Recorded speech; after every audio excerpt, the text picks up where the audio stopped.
टैंकों और बख्तरबंद वाहनों के साथ रूसी इलाके में घुसे यूक्रेनी सैनिक, भीषण जंग।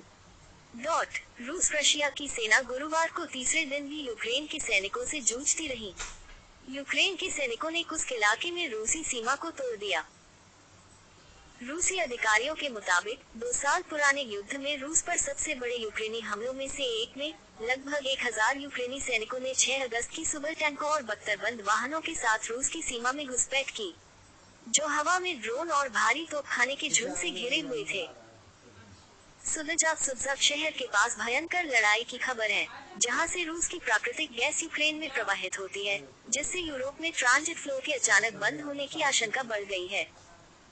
रूस के राष्ट्रपति व्लादिमीर पुतिन द्वारा फरवरी 2022 में यूक्रेन में अपनी सेना भेजे जाने के करीब 2.5 साल बाद ये घुसपैठ रूस के लिए एक झटका है। पुतिन ने यूक्रेनी हमले को बड़ी उकसावे वाली कार्रवाई बताया है।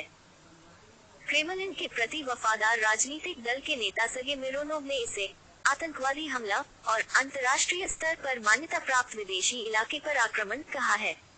कुस्क के क्षेत्रीय कार्यवाहक गवर्नर अलेक्सी स्मिर्नोव ने कहा कि हजारों निवासियों को निकाला गया है।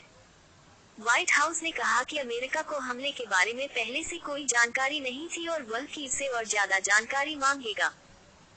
रूस के रक्षा मंत्रालय ने गुरुवार को कहा कि सेना और संघीय सुरक्षा सेवा एफएसबी ने यूक्रेन को रोक दिया है और कुस्क इलाके में यूक्रेनी इकाइयों से लड़ रहे हैं।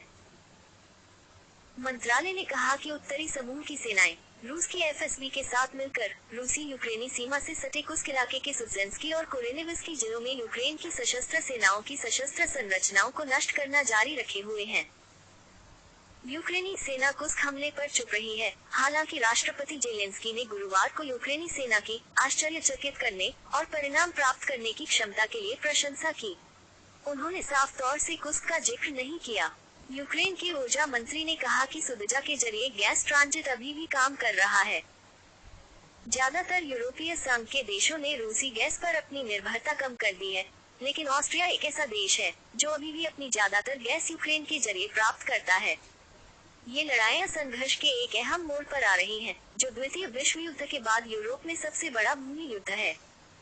कीव को चिंता है कि अगर रिपब्लिकन डोनाल्ड ट्रंप नवंबर में राष्ट्रपति चुनाव जीत जाते हैं, तो अमेरिकी समर्थन कमजोर हो सकता है। डोनाल्ड ट्रंप ने कहा है कि वह जंग को खत्म कर देंगे। रूस और यूक्रेन दोनों ही युद्ध के मैदान पर सबसे मजबूत संभावित सौदेबाजी की स्थिति हासिल करने के लिए उत्सुक हैं। यूक्रेन रूसी सेना को रोकना चाहता है, जो उसके 18% इलाके को नियंत्रित करती है। रूस के पूर्व राष्ट्रपति दिमित्री मेदवेदेव ने कहा कि यूक्रेन का हमला रूस को मोर्चे से संसाधन हटाने के लिए मजबूर करने और पश्चिम को ये दिखाने का प्रयास था कि यूक्रेन अभी भी लड़ सकता है। कुस्क हमले के बाद रूस को अपने युद्ध के उद्देश्यों का विस्तार करके पूरे यूक्रेन पर कब्जा करना चाहिए।